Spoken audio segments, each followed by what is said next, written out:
हरे कृष्णा, राधे राधे। स्वागत है आपका कन्हैया स्टोरी की आध्यात्मिक यात्रा में।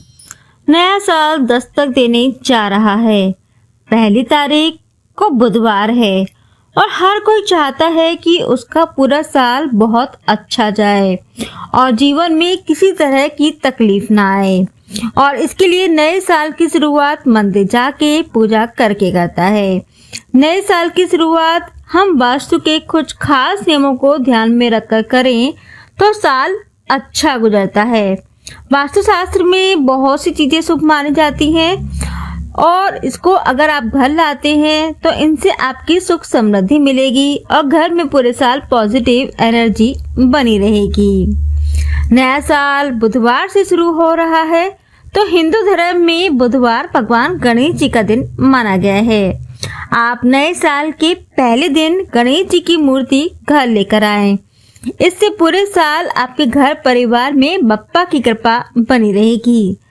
इस साल भगवान गणेश जी को प्रसन्न करने के लिए कुछ खास तरह की मूर्ति लाएं और सही विधि से प्रतिमा की स्थापना करें और विधि विधान से नियमित पूजा करें। इससे आप पर भगवान गणेश जी की कृपा बनी रहेगी और जीवन से सभी विघ्न दूर रहेंगे। तो आइए जानते हैं कि भगवान गणेश जी की मूर्ति कैसी लेकर आएं और किस प्रकार से पूजा करें। तो सबसे पहले जानते हैं कि भगवान गणेश जी की कैसी मूर्ति घर लेकर आएं।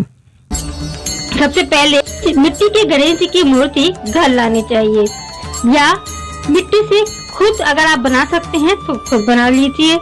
प्लास्टर ऑफ पेरिस या अन्य केमिकल के उपयोग से बनी मूर्तियों की पूजा नहीं करनी चाहिए।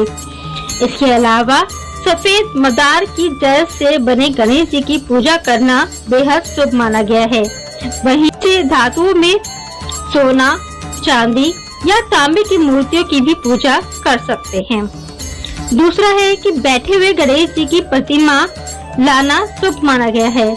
ऐसी मूर्ति की पूजा करने से स्थायी धन लाभ होता है और काम काज में आने वाली रुकावटें भी खत्म हो जाती हैं। तीसरा है कि गणेश जी को वक्रतुंड कहा गया है, इसीलिए उनकी सूंड बाएं और मुड़ी हुई होनी चाहिए।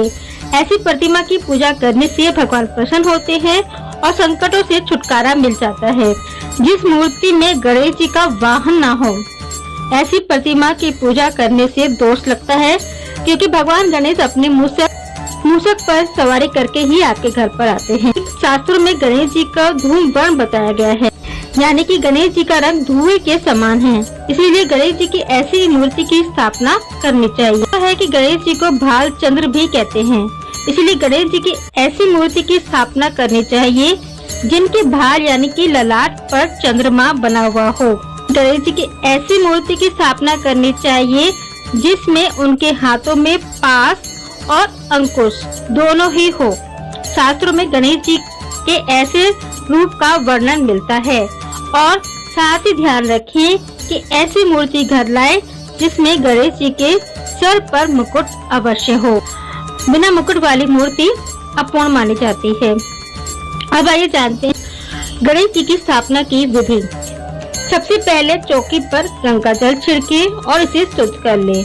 इसके बाद चौकी पर लाल रंग का कपड़ा बिछाएं और उस पर अक्षत रखें। फिर भगवान गणेश जी की मूर्ति को चौकी पर स्थापित करें। अब भगवान गणेश जी को स्नान कराएं और गंगा जल छिड़के।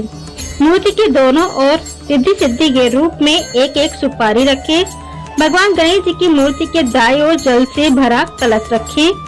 हाथ में अक्षत और फूल लेकर गणपति बप्पा का ध्यान करें। गणेश जी के मंत्र ओम गण गणपतये नमः मंत्र का जाप करें। भगवान गणेश जी को दुर्वा घास अवश्य चढ़ाएं और फिर गणेश जी की आरती करें और अंत में गणेश भगवान को लड्डुओं का भोग लगाएं। अब आइए जानते हैं गणेश जी के 5 प्रिय भोग। गणेश चतुर्थी पर गणपति बप्पा के मनपसंद मोदक जरूर बनाए जाते हैं, लेकिन सिर्फ मोदक ही नहीं जिन्हें नए साल पर आप बप्पा को लगा सकते हैं। इसके अलावा भी कई ऐसी डिशेज और हैं जिनका भोग के साथ आप अपनी फैमिली के लिए भी बना सकते हैं। आइए जानते हैं कौन कौन से पकवान हैं। नंबर 1 है मोतीचूर के लड्डू। मोदक के बाद मोतीचूर के लड्डू भगवान गणेश जी को चढ़ाई जाने वाली दूसरी सबसे लोकप्रिय मिठाई है। ये स्वादिष्ट लड्डू बेसन, घी और चीनी की चाशनी से बनी छोटी छोटी बूंदी को मिलाकर बनाए जाते हैं। नंबर 2, पूरन पोली। पूरन का मतलब होता है स्टफिंग और पोली का मतलब होता है रोटी। यह स्वाद में मीठी होती है और आटे में चना दाल, गुड़, इलायची और केसर डालकर स्टफिंग की जाती है। इसे बनाने के लिए पैन फ्राई किया जाता है। नंबर 3, नारियल के लड्डू। इन लड्डुओं को बनाने के लिए दूध, कंडेंस मिल्क और घसे हुए नारियल का इस्तेमाल कर सकते हैं। नंबर 4, मखाना खीर। मखाना खीर बनाने के लिए आपको दूध, मखाना, इलायची और सूखे मेवे की जरूरत होती है। नंबर 5, शीरा। यह एक तरह का ट्रेडिशनल हलवा है जिसे ढेर सारे ड्राई फ्रूट और घी के साथ पकाया जाता है। तो ये थी जानकारी कि नए साल पर बप्पा की कैसी मूर्ति लेकर आए, उनकी किस प्रकार से पूजा करें और कौन कौन से भोग उन्हें आप लगा सकते हैं जिससे आपका नया साल मंगलमय हो और भगवान गणेश जी की कृपा आप पर बनी रहे। इसी के साथ ही आपको नव वर्ष की हार्दिक शुभकामनाएं।